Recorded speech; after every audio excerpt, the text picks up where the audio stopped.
കഥയുടെ ആരംഭം ഒരു ചെറിയ ഗ്രാമത്തിൽ നിന്നാണ്. അതുകൊണ്ട് ഈ കഥ അറിയാൻ ഞാൻ ആ ഗ്രാമത്തിലോട്ട് പോകുന്നു. അല്ല, ഈ മഹാശക്തി ആ ഭൂതകാലത്തിലേക്ക് എന്നെ കൊണ്ടുപോകുന്നു.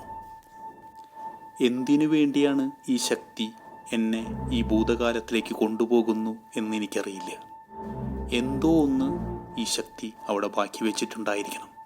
കാത്തിരിക്കുക. ഈ മായാജാലങ്ങളുടെ കഥയിലേക്ക് സ്വാഗതം. കാണാം. ഒരു കാര്യം തീർച്ചയായും നമുക്ക് ഉറപ്പിക്കാം.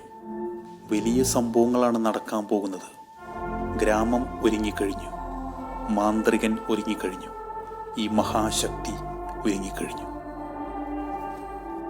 എൻ്റെ മനസ്സ് പറയുന്നു, ഇതൊരു തുടക്കമാണ്, വലിയൊരു തുടക്കം.